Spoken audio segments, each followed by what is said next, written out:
Thank you.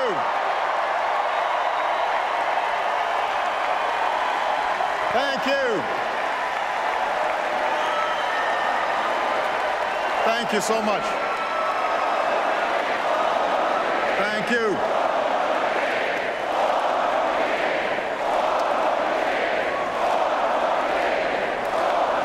Thank you so much. Thank you. Thank you very much, everybody. Thank you. Michelle, I love you so much. A few nights ago, everybody was reminded just what a lucky man I am.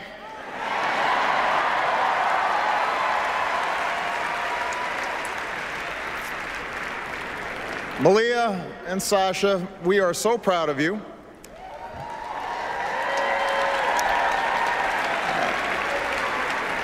And yes, you do have to go to school in the morning.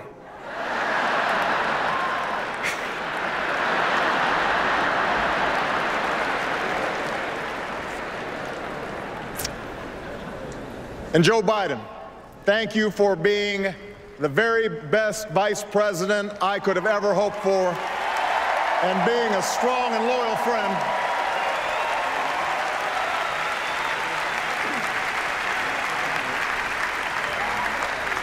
Madam Chairwoman, delegates, I accept your nomination for President of the United States.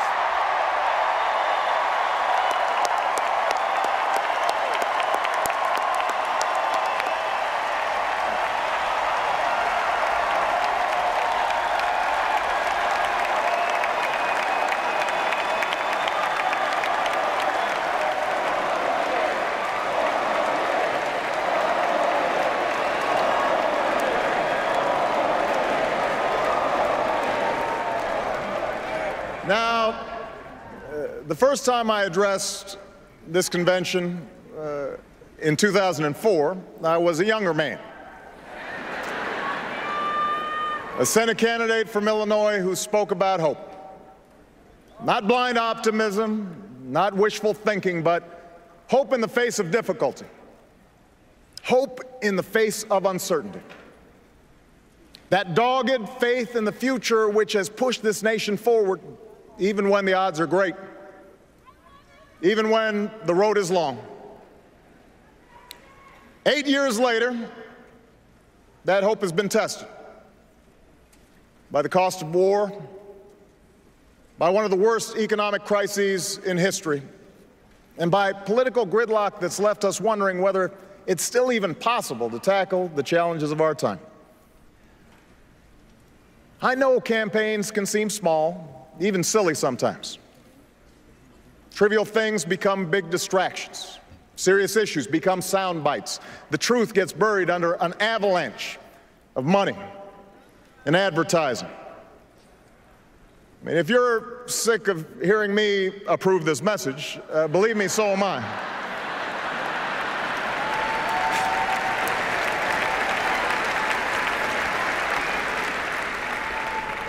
But when all is said and done, when you pick up that ballot to vote, you will face the clearest choice of any time in a generation. Over the next few years, big decisions will be made in Washington on jobs, the economy, taxes and deficits, energy, education, war and peace. Decisions that will have a huge impact on our lives and on our children's lives for decades to come. And on every issue, the choice you face won't just be between two candidates or two parties. It will be a choice between two different paths for America, a choice between two fundamentally different visions for the future. Ours is a fight to restore the values that built the largest middle class and the strongest economy the world has ever known.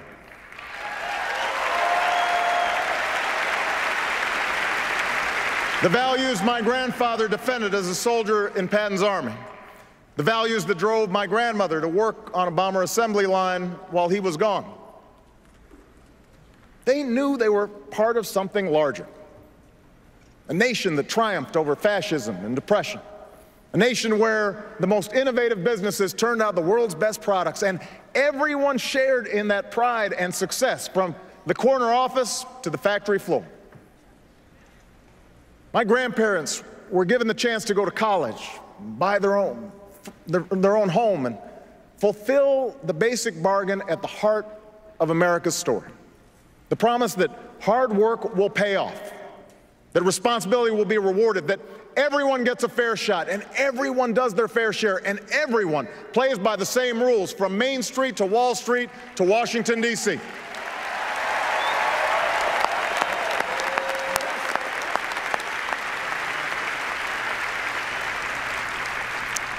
And I ran for president because I saw that basic bargain slipping away. I began my career helping people in the shadow of a shuttered steel mill at a time when too many good jobs were starting to move overseas. And by 2008, we had seen nearly a decade in which families struggled with costs that kept rising, but paychecks that didn't. Folks racking up more and more debt just to make the mortgage or pay tuition, put gas in the car or food on the table. And when the house of cards collapsed in the Great Recession, millions of innocent Americans lost their jobs, their homes, their life savings, a tragedy from which we're still fighting to recover.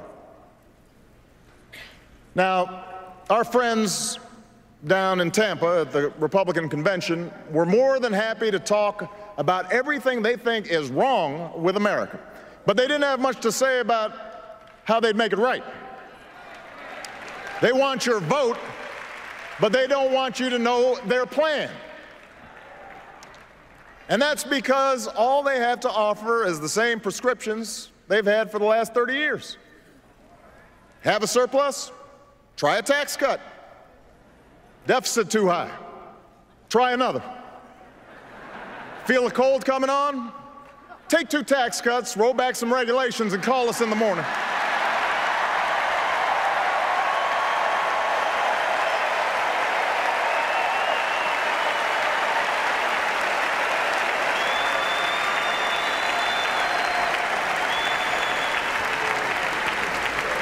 Now, I've cut taxes for those who need it. Middle-class families, small businesses. But I don't believe that another round of tax breaks for millionaires will bring good jobs to our shores or pay down our deficit. I don't believe that firing teachers or kicking students off financial aid will grow the economy or help us compete with the scientists and engineers coming out of China. After all we've been through, I don't believe that rolling back regulations on Wall Street will help the small businesswoman expand or the laid-off construction worker keep his home. We have been there, we've tried that, and we're not going back. We are moving forward, America.